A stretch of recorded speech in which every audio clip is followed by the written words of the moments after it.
Salut la troupe. Le max V2 High Lift en 42-74, 2200 kV. On a donc perdu 200 kV, on est resté sur l'étagement d'origine. On a effectivement une perte de Vmax qu'on ressent beaucoup moins avec les Sledgehammer qu'avec les ProLine Badlands. Pourquoi? Les ProLine Badlands sont à peine plus gros finalement, on pensait que c'était quand même un tout petit peu plus gros. Parce que j'avais en tête les pneus du Max V1, les Sledgehammer sont un peu plus gros. Donc on est à peine plus gros mais ballonne beaucoup moins que ceux-là. Donc on a vraiment avec ceux-là une grosse perte de Vmax. On perd facilement 10% de Vmax. Avec les Sledgehammer ça allait. On a beaucoup plus de patates en bas. Par contre avec le 42-74 avec le moteur d'origine, bon là les mousses évidemment il n'y a plus trop rien, donc je vais les passer au four, les décoller, changer les mousses. Les mousses sont dispo déjà je crois chez Tout en Mousse. De l'autre côté j'ai envie d'essayer les mousses rouges AK pour Truggy. Le design de la jante s'y prête pas tout à fait. Bon, il y a le petit rebord qui me manque là. Mais bon, à voir. Donc, résultat, j'étais moins content avec les Badlands. On a mis les demi-offset. Même pas les normaux. Parce que les normaux étaient un peu plus fins, mais la carreau est large, donc je me suis dit, allez, j'utilise mes demi. Comme ça, on ne frotte pas la carreau.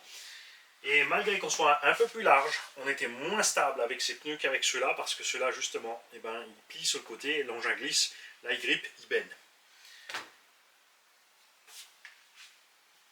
C'était plus confortable à rouler, point de vue motricité, donc quand tu roules pas trop vite. Jusqu'à mis 3/4 des gaz, c'était plus agréable, plus précis à rouler. On est vraiment plus proche de la conduite du Truggy. Mais ensuite, pour les virages un peu plus serrés, plus rapides, et les figures, tout ça, bah, c'est mort avec les Badlands. Donc je vais remettre les origines, comme dit, avec d'autres mousses. Et ce qu'on va faire, donc on va passer le pignon de 24. Une petite dent en plus, en restant 4S. Alors on a toujours encore, parce que l'étagement justement est fait pour avoir assez de Vmax en 4S, alors que l'engin fait plus de 5 kg, ces à-coups de démarrage. Contrairement par contre au moteur d'origine, quand tu es dans une pente avec le moteur d'origine, tu ne montes plus. Si tu t'arrêtes dans une pente, tu vas repartir. Il faut réussir à le faire glisser pour partir. S'il ne glisse pas, tu pars plus. Alors que là, juste en mettant, au lieu de partir trop doucement, tu mets un bon coup de gaz, il arrive à ripper plus facilement. On va voir si avec cette dent en plus, avec les Sledgehammer, donc on va récupérer ce qui nous manque avec les 200 kV perdus. On aura par contre plus de cet effet de cogging. La conso évidemment, elle ne va pas chuter, ça va être l'inverse. Et ensuite on passera en 6S avec un rapport de transmission diminué, genre 18-54. Comme ça le moteur pourra respirer, monter tranquille dans les tours. À bas régime on aura du couple à gogo. Et, parce que moi j'aime ça. C'est comme ça, c'est ma voiture, fais ce que je veux. On n'a pas utilisé de ventilo.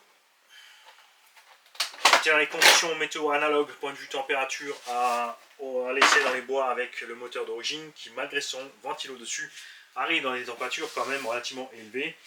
Le 42-74, là, lui, il était à la même température mais sans ventilo. Et c'est pas monté plus loin. Il arrive à garder la température. C'est là que c'est cool.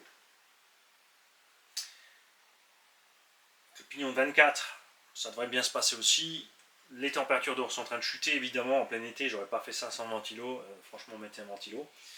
Comme l'a dit Anabo, c'est sûr, avec un peu de conviction, le ventilo d'origine, tu arrives à le forcer sur le 42. La patte s'écarte, ça va. Tu peux le mettre dessus. Et la question est, justement, après, est-ce que je mets le 42-74 en 6 ou est-ce que je mets justement mon 1650 en gardant le rapport d'origine, puisque c'est quand même un petit poids lourd le machin, c'est quand même un petit sumo, hein, puis c'est ce moteur là qui traîne, je trouve qu'il irait quand même bien là-dedans. On mettra le VXL6 du Sledge avec ça et on restera sur le rapport d'origine. Est-ce que je vais faire le test en 24 ou est-ce que je vais tout de suite mettre le 6S? C'est chaud, c'est chaud. Je vous laisse parier dans les commentaires. Dites-moi, qu'est-ce qu'il va faire Mani? Il va mettre le 24? Il va se prendre le temps de faire l'essai? Ou est-ce qu'il va balancer 6? En 6S, par contre, on pourra laisser ses pneus. Mais je mettrai très certainement les 0 offset pour que ce soit un peu moins large, pour garder le look un peu MT. Pour que tu aies une idée, le Techno MT fait cette largeur-là avec des roues sans départ.